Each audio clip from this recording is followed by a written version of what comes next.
Good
evening. Welcome to another episode of The Pop-Up. I'm your host, The Big O, broadcasting to you live from the Black Media Matters studio here in downtown Seattle.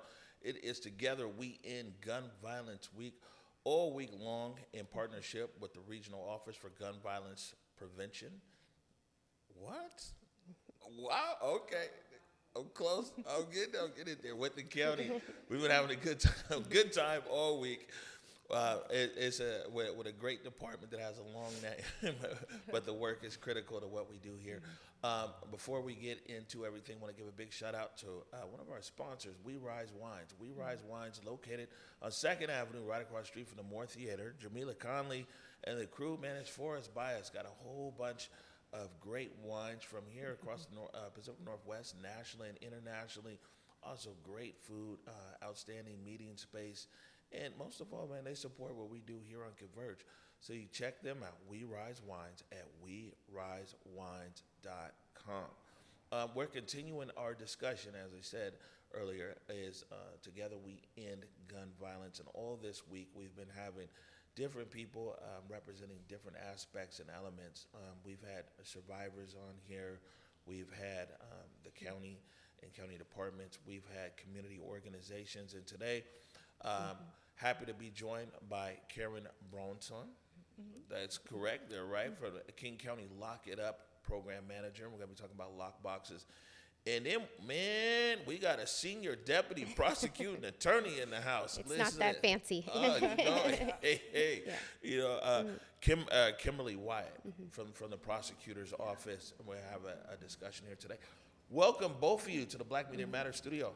Glad to be here. Thanks. Thank you. Yeah, thank you for having us. No, this is good stuff. So the way that this show works is we're going to touch on a few headlines that are out there, we'll discuss a few things, and then we're going to take a break, and then we're going to come back, and we're going to talk about the work that you guys do.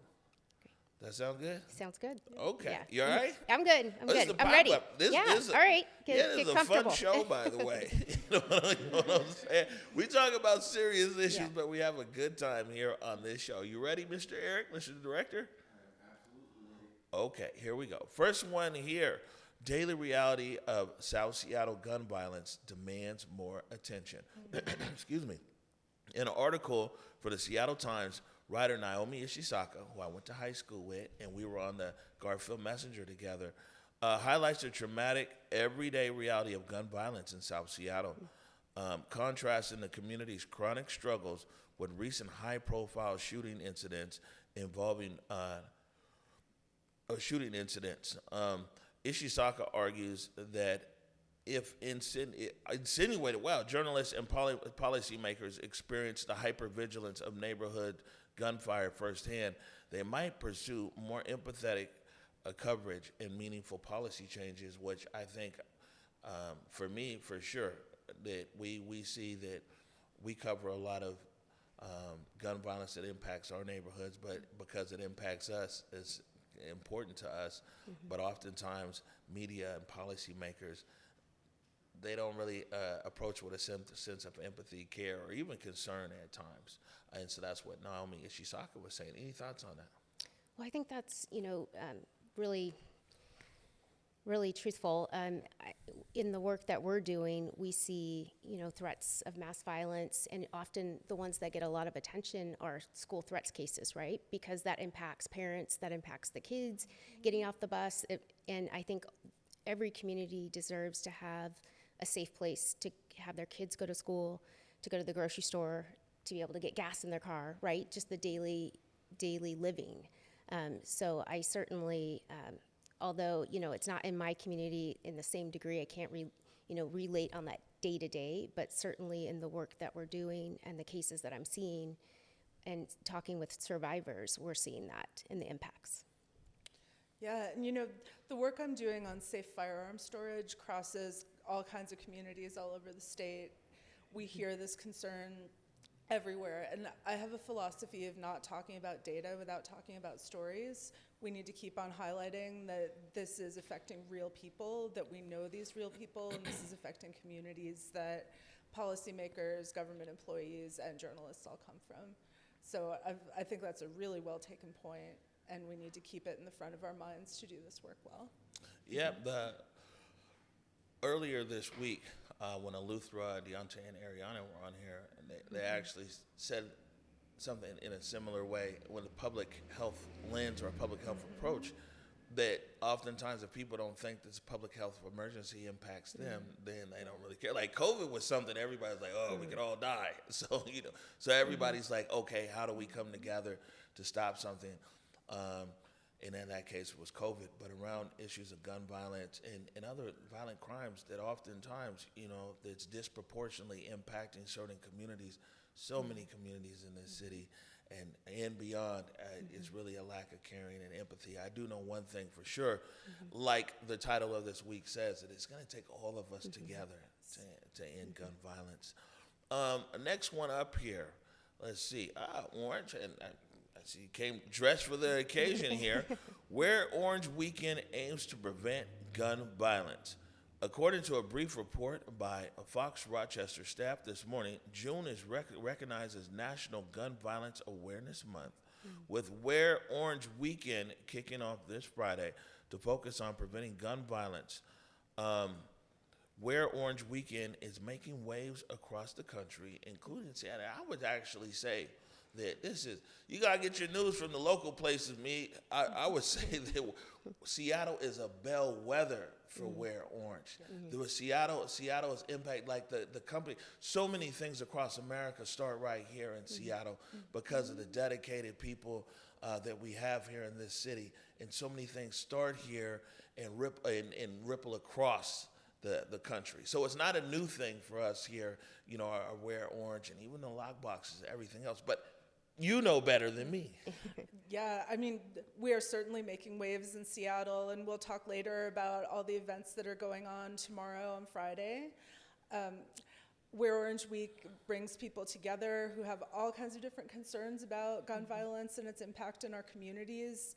We use the word awareness, but it goes beyond awareness. We need to take action, and we need to work together to do it. Right, and the prosecutor's office has always been a big supporter of these type of activities. That's exactly right, because we deal with families, right? We deal on the opposite side when some tragedy has occurred, and we're dealing with survivors and victims. And so we're really big efforts of today, and the work that we're doing is trying to get ahead of that, right? To prevent that gun violence tragedy from occurring. And so we're really happy to be here and that you're raising awareness together. Yeah, no, for sure. And actually we'll be, we're all around this weekend. In between lockbox activities and Wear Orange activities and supporting victims like the Murphy Payne family up there at Garfield High School. There's a lot of stuff going on this weekend. Hey, we're going to take a quick break. When we come back, we're going to learn more about Lock It Up and about the work over there at the prosecutor's office, especially around orders and restraining orders. You're watching The Pop-Up. Black women in Washington face more than twice the risk of syphilis in 2024, but cases are falling as we learn the facts and look out for ourselves. Yet 1 in 10 pregnant cases were among Black women, but more than half of potential congenital cases were prevented with early care. Early testing makes a difference. Get tested and protect yourself. Protect your child. Protect the community.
what's up, everybody? JD here. I'm tapping in to make sure you go to juneteenthwa.com to find out everything that's going on and stay up to date on all the stuff that we'll be having at Juneteenth this year. The event, we are moving to the beautiful Hobb Field and parking lot A down over there. Make sure you go to the website to hear about everything. We're having a car show this year. We're doing the Taste of Juneteenth this year. And on the main stage, we are bringing Erica Campbell, Crystal Aiken, and Life Jennings. And we have some great local acts that you may have heard of, maybe you haven't, but you will hear about them on Juneteenth. So make sure you go to the website to learn everything you need to know about the event. Also, you can RSVP on the event if you want to be a vendor, if you want to be a sponsor, if you want to be a food truck. All that is on the website, juneteenthwa.com. If you want to sign up for the car show, juneteenthwa.com. We'll see you here. Peace.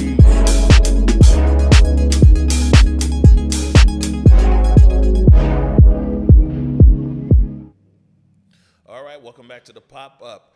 Coming to you live from the Black Media Matter studios here in downtown Seattle. I'm your host, Omari Salisbury, a.k.a. the Big O.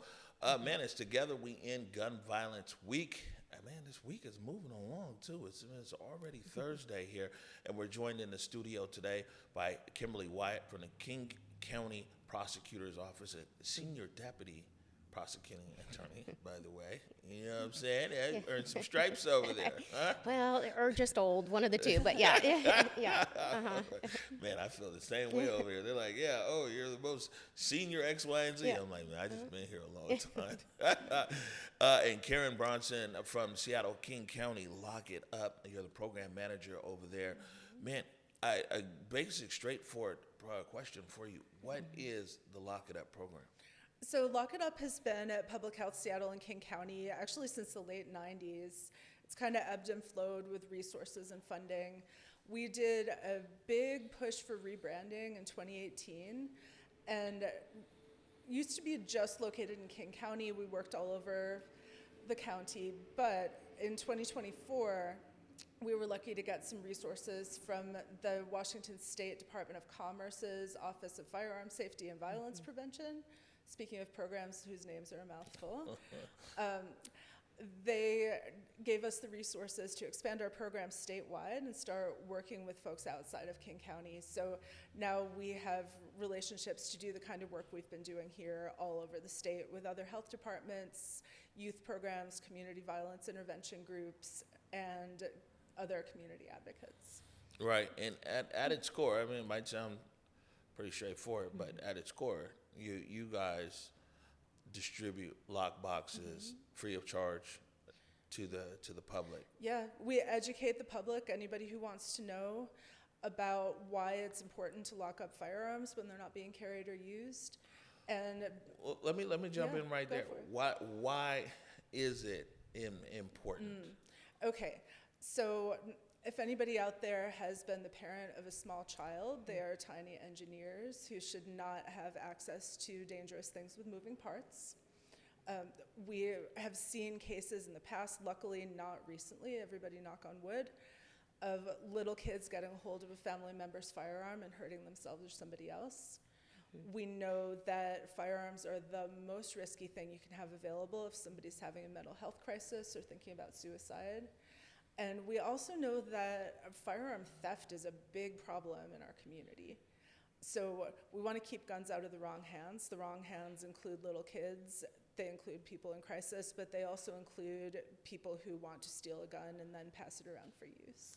Yeah, safe storage is important. I mentioned last night, every time I see Seattle Police Chief Sean Barnes, he's like, man, please tell people do not keep their gun in their car because you get quite a lot of firearms that are stolen when someone leaves their gun in the glove compartment and things like that.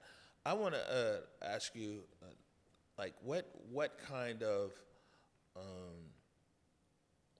impact is and it's kind of difficult, sort of thing to measure because like a gun that's not accessed is a gun that doesn't commit a crime, and so it's kind of hard, like on a data side. I only bring this up, right, is that a lot of times in our community when we see that someone's doing a lockbox giveaway, like what's going on this weekend, sometimes there's people in our community or pessimistic, and they're like, oh man, this is gimmicky. This is, these guys, they're really giving away lockbox. What's that really gonna do? Yeah. Is that really gonna stop something? So let's think about those guns in glove boxes. In 2023, there were over 890 thefts of guns in King County, and 40% of those were from cars. We saw some media last year of a big car robbery spree in Renton. 80 firearms were stolen during that time. So we know that guns that are stolen from cars end up being funneled into community violence. They end up hurting our friends and neighbors and relatives. The lockboxes that we give out are specifically designed to be used in vehicles, and that can stop that gun pipeline in its tracks. So safe storage really goes directly to preventing community violence and keeping our families and neighborhoods safer. It can feel gimmicky. It can feel like a sort of one weird trick to solve a big problem thing. Safe storage doesn't solve it all, but it's one step, and it's a step everybody can do. Yeah, I think that when you actually preface it like that, like, listen, this isn't going to stop everything. It's going to take a lot to stop everything, but this is playing its part and its role there. And, it isn't until you know somebody, a loved one or a family member, who a child has accessed a gun and killed themselves or someone else there because the gun wasn't safely stored. And we do know as well, and I know we'll talk a little bit more about it later when we talk about the ERPO and things like that, is that, man, there's a lot of people in crisis. And one thing people don't talk about as well is that there is a high number of suicides that are committed by firearms. And sometimes that wave of crisis is a wave. And in that apex of that wave, someone makes, a decision to take their own life or to harm themselves with a firearm. And, it very well could be not being able to access it. That, so I get it. I guess what I'm trying to say, and we really want to be able to really reiterate to the public that, like, although it can seem gimmicky when you see like, oh wow, they're giving lockbox, there is real world results of gun box usage. Yep. Yeah. Do you want me to show the gun box that we'll be giving away this week and how it works? Great. So this is a SnapSafe brand lockbox, and I would just like to give a shout out to Far West Sports and Sportco, who work with us to supply these to the community. They're located in Fife and have been an incredible partner on this project the whole time we've been doing it. So this is a lockbox that's 16 gauge steel, has a 3-number combination lock, if y'all can see it, and you can open it up. And you can see it's got cushioning inside. You can set the combination really easily. And what we like about this one is this. This is a cable that's a security cable that comes with it. And this is why this is a great choice for cars. So there's a little notch in the edge here. You wrap this end around something that's a permanent fixture, for example, the underside of a car seat. Slide this into the notch,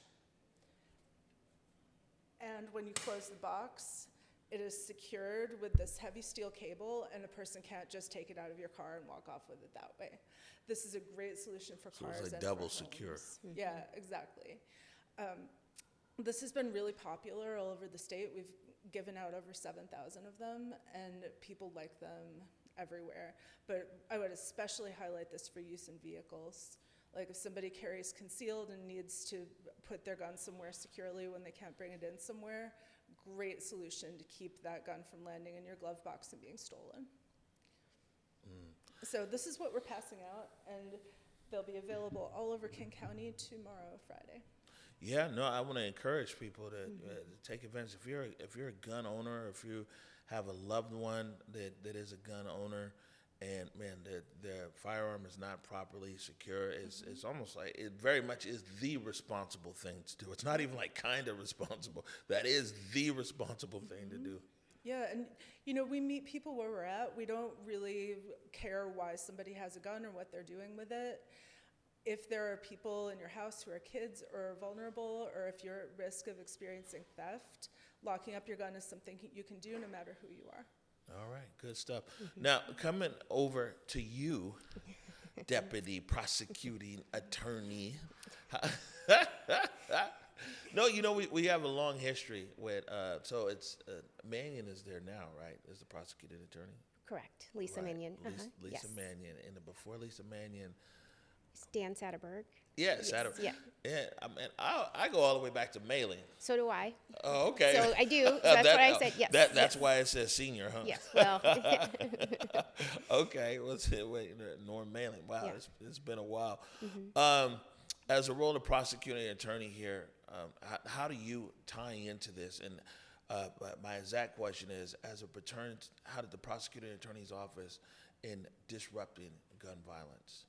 Well, you know, it's a great question because, you know, most of the time prosecutors are responding to that gun violence crime that's already occurred, right? We don't have very many opportunities to be preventative. And back in 2018, I'm part of the Regional Domestic Violence Firearms Enforcement Unit, talk about big names, right? Which is a partnership between the King County Prosecutor's Office, the City Attorney, the King County Sheriff's Office, and SPD, but we serve all throughout King County. And part of the goals of that unit were to intervene on the civil side. So for things, a lot of the work that I'm doing is helping law enforcement and family members who want to petition and or look at an extreme risk protection order. So that's a civil court order. So we're trying to intervene on the civil side to prevent those cases of gun violence from coming to us on the criminal side, if that makes sense. Yeah, no, it does. And I think that not enough people, especially people in our community, they're aware of the extreme risk protection order, that is possibly a tool. We hear far too often that after the fact, after a crime, after an incident, that like, man, we wish that we could have got them help. We wish we could have got restrained. We wish we could have took the gun away and everything else. What that department that you're in and that ERPO, I know we'll talk more about it, man, that's a really important tool that so many people just don't know about. I think you're exactly right. You know, it passed by Citizens Initiative back in 2016, so almost 10 years now, not quite, December of 2016. And our unit formed in 2018, and that's when I started to work on it.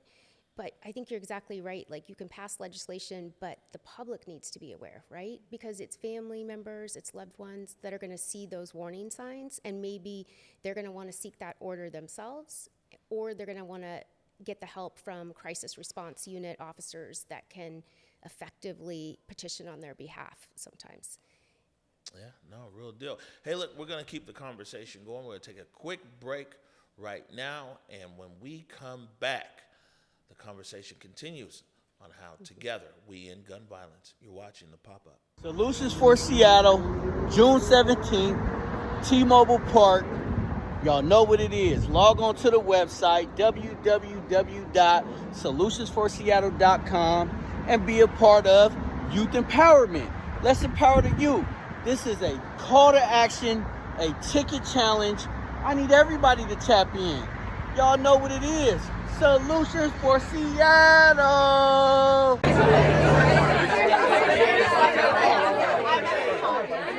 Ole, ole, ole, ole. Ole, ole, ole, ole, ole, ole,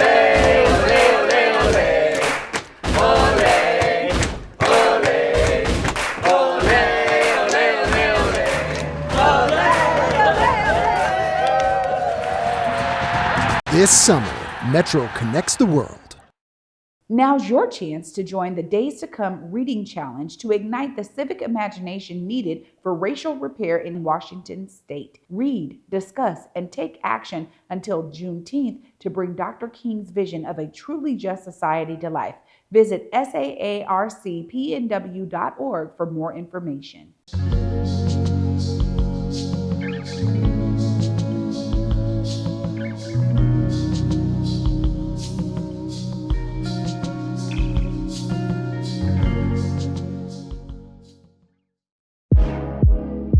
Hey, what's up, everybody? JD here. I'm tapping in to make sure you go to Juneteenth juneteenthwa.com to find out everything that's going on and stay up to date on all the stuff that will be happening at Juneteenth this year.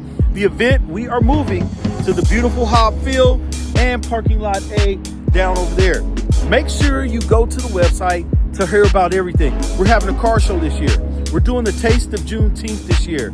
And on the main stage, we are bringing Erica Campbell, Crystal Aiken, and Life Jennings. And we have some great local acts that you may have heard of, maybe you haven't, but you will hear about them on Juneteenth. So make sure you go to the website to learn everything you need to know about the event. Also, you can RSVP on the event if you want to be a vendor, if you want to be a sponsor, if you want to be a food truck. All that is on the website, juneteenthwa.com. If you want to sign up for the car show, juneteenthwa.com. We'll see you here. Peace.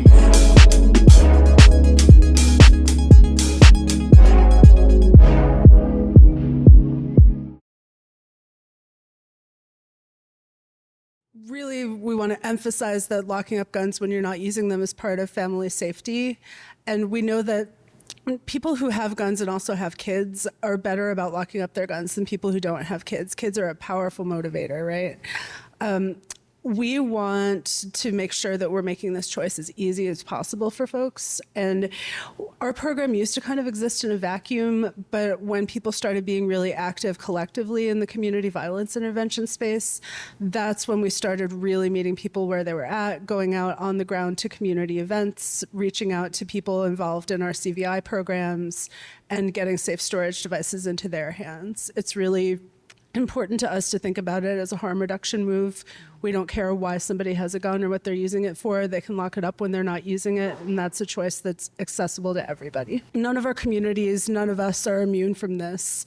We hear it on the news. We talk about it with our friends. I myself have lost family members to both homicide and suicide with guns. This is something that a lot of us bring. We have powerful stories about how this has affected us and our people. Those can be used for policy advocacy. Those can also be used just to change hearts and minds and help people understand that they have a role to play in safety.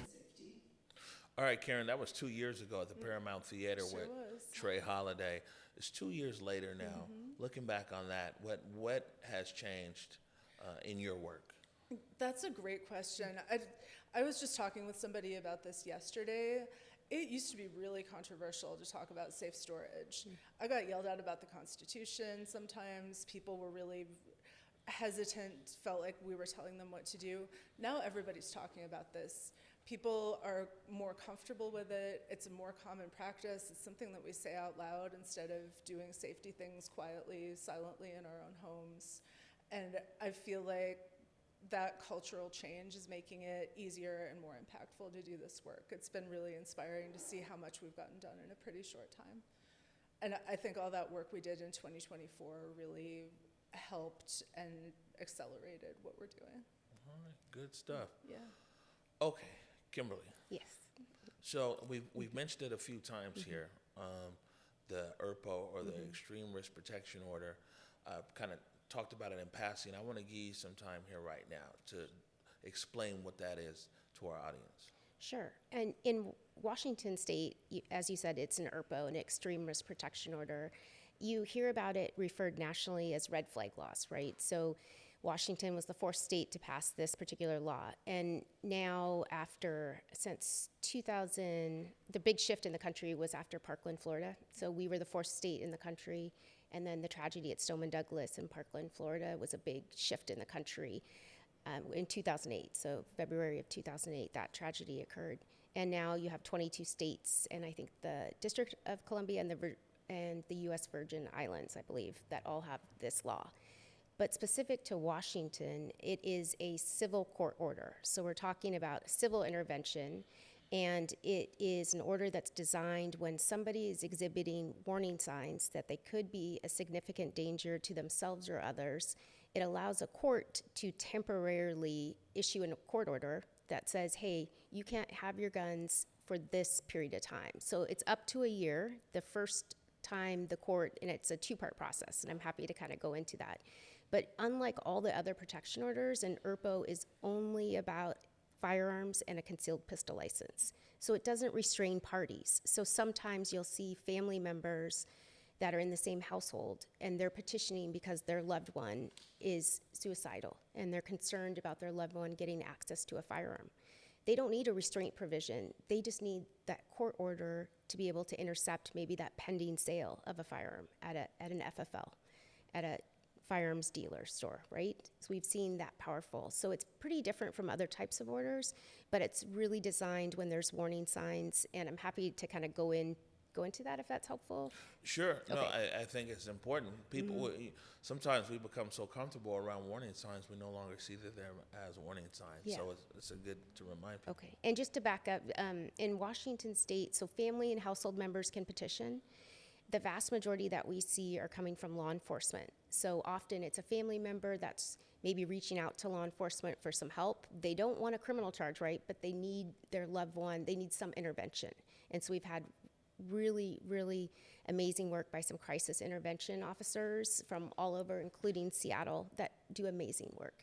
But some of the things, so backing up to the process, some of the process is a two-part process. So what a family member or household member or law enforcement are going to do is they're going to submit a sworn petition to the court. So this is kind of the due process. You'll hear often people say, oh, these red flag laws have no due process. Well, it's like every other protection order, starts with a petition. So you're going to have your facts, and you're going to tell the judge, why do we need this order? Why are we so concerned about this at-risk individual? And it can be things like maybe they are suicidal, and so we're trying to prevent that purchase or remove the firearms from the home. Or it could be maybe they're making threats of mass violence to others, and they're posting on social media with identifiers to other mass shooters. We just saw that recently in our community a few weeks ago.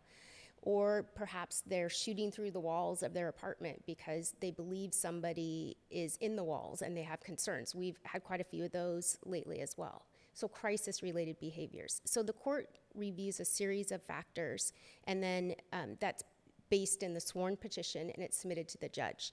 And then the judge reviews that petition, and sometimes will take testimony from family members about why do you need this emergency order. And the court at that first step can grant an emergency ex parte temporary ERPO, basically.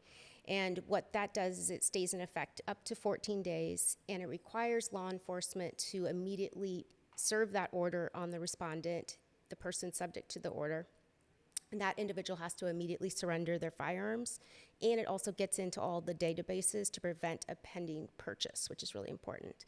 So that's the first step. And then the due process part for the person subject to the order, the law requires that that individual has to have enough notice to be prepared for court.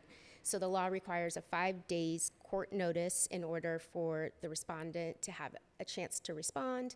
They can submit a declaration, they can provide witnesses, so they have an opportunity to come back to the court within those 14 days. And then the judge is gonna hold a hearing and decide, hey, did the petitioner, if it's law enforcement or family members, did they meet their burden in proving this individual is a significant danger to themselves or others? And they're gonna issue that court order for up to 1 year. That's a lot. I know it's a mouthful for me to explain, but I just wanna explain the process a little bit so folks understand. Yeah, I think that you're the lawyer. I only play one on TV, but in a sense, because I know that some communities are really familiar with a protection order, where in a protection order where a person is actually removed, right? For the safety of someone else. A person that might be removed from the home, or there's no contact, or it's something like that. And in this sense, the firearm is removed. You're right. It's narrowly tailored to be just about the firearms and any concealed pistol license. Right. And specifically designed to intervene, like what Karyn was talking about, when folks are suicidal and we have concerns because suicidality is often impulsive, right? So we want to remove that most lethal means is the firearm. Ooh, man, Yeah, it's heavy. Yeah, it's heavy too. It's got to be heavy on law enforcement as well to serve that. And I think that's what really, for those that it is heavy on law enforcement for sure. But what I want to say to folks is, if you're interested in what is this process? The courts are open. We have ERPOs on Tuesdays. You can log in by Zoom and observe. You can come to the court. And I encourage folks to say, come see how the crisis response officers are interacting with folks at those hearings, or come see what the facts are so you can understand. Because I think something powerful is often happening in those hearings, and that is that you see folks at their lowest moments in their life, but they may not agree with the ERPO at the moment, but they sure are thanking the officers that cared enough to intervene and save their lives. I don't see that in my line of work, anywhere else. So I think that's special. And not everyone is like that, of course. There's folks that are unhappy with what we're doing, for sure. But something special is happening with the ability of those officers that have that compassion and specific training to interact with folks in crisis. Right. And just, you talked about the ERPO, and maybe you might expand just a little bit more. Why are civil orders important in keeping residents safe? I think there's lots of, because we're trying to intervene civilly before this becomes some criminal incident where they're going to come see us on the other side, right? So they're protective, they're designed to be preventative, not necessarily punitive.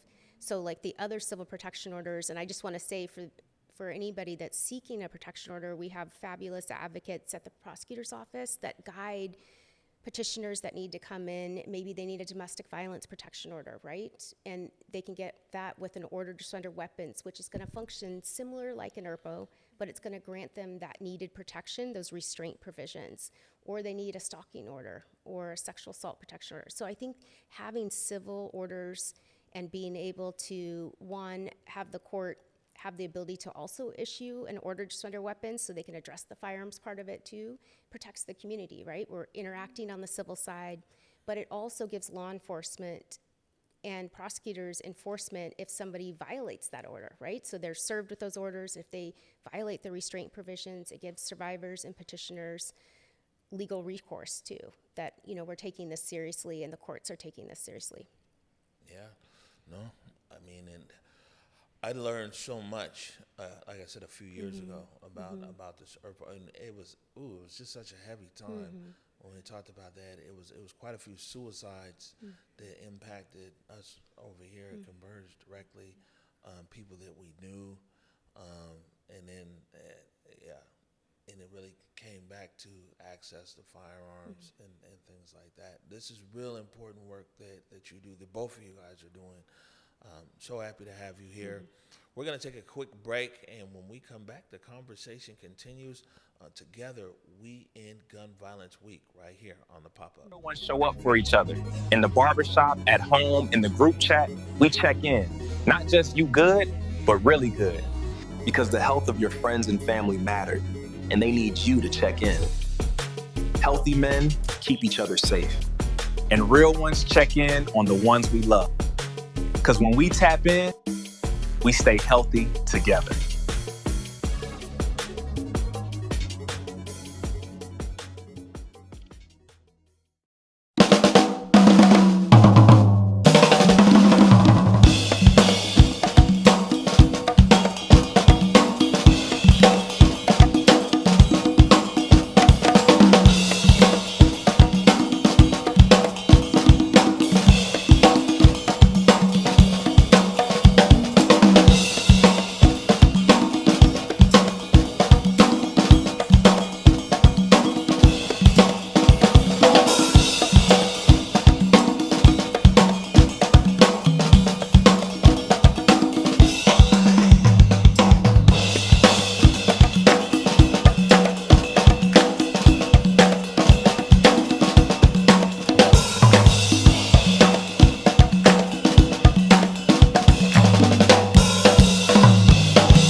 Discover the raw, essential story of Northwest modernism through the Seattle Art Museum's Beyond Mysticism.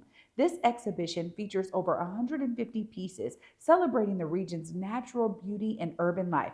Get your tickets today at seattleartmuseum.org. We'll see you there. Ole,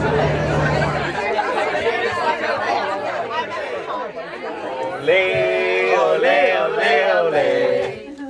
Ole, ole.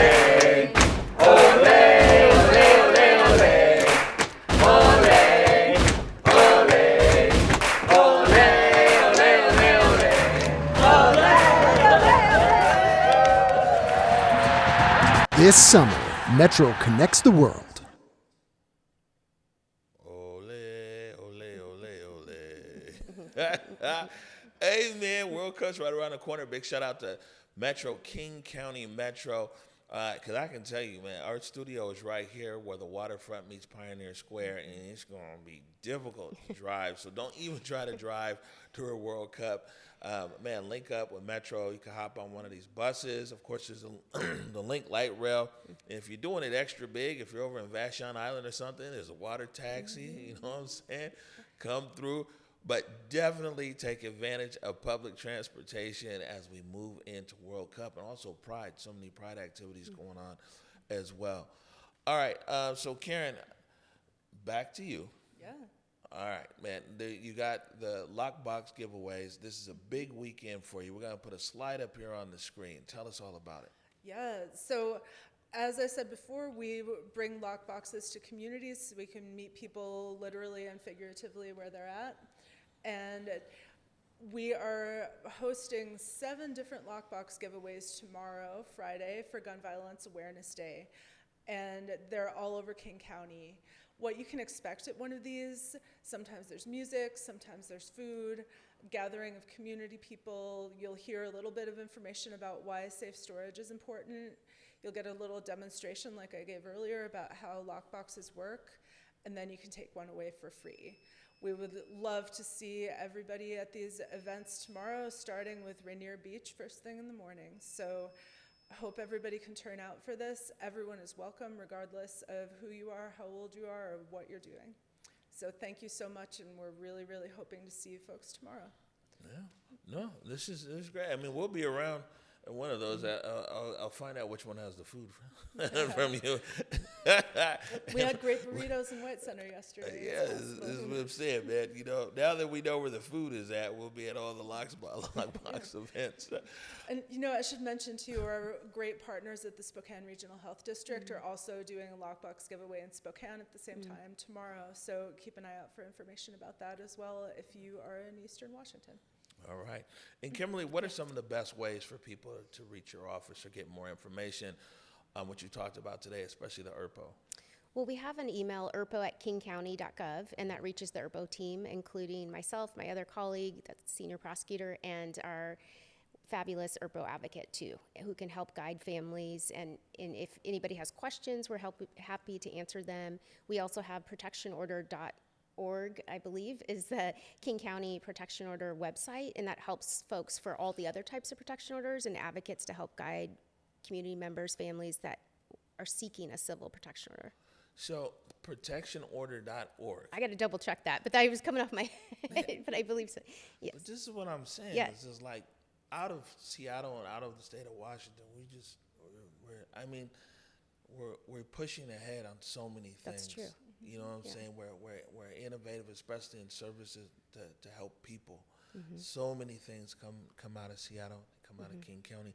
Before I let you guys go, we'll keep it right here with you, Kimberly. What does Together We End Gun Violence mean to you? I mean, it's a great question. I think it means we need to lean in to the tools that we have, and we can't do it in a silo, right? We need to be able to utilize the preventative tools such as ERPOs and other civil protection orders to try to intervene when there's those warning signs to get people off that pathway to violence. And I would say I'm hopeful. You know, the tools are and the stories that are coming out are sort of telling, I think, some of the success. It's not perfect and it's not going to be a panacea for everything, but I do think there is hope. All right. Same question to you. It's really important to me that everybody plays a role in preventing gun violence. It's not one institution's job, it's not one person's job, it's not one strategy. We can all be part of it. Everybody can contribute something, and it's not going to be fixed as a situation until our communities bring everybody along in solving this problem. So we are happy this week that we're going to reach some more people with this message that you are not powerless, and you can be involved in solving the problem of gun violence in our communities. Yeah, and you know, just listening to the both of you there, that really feeds into what we're saying this week, is that together. So whether it's through civil orders and ERPOs, whether It's through, locking up your gun and gun safety. It's all these different things that collectively together we pull together to end gun violence in our communities. Karyn and Kimberly, thank you so much for joining me. Thank you. Thank you for having me. Yeah. All right. Well, we've reached the end of the show, and man, the week is not done yet.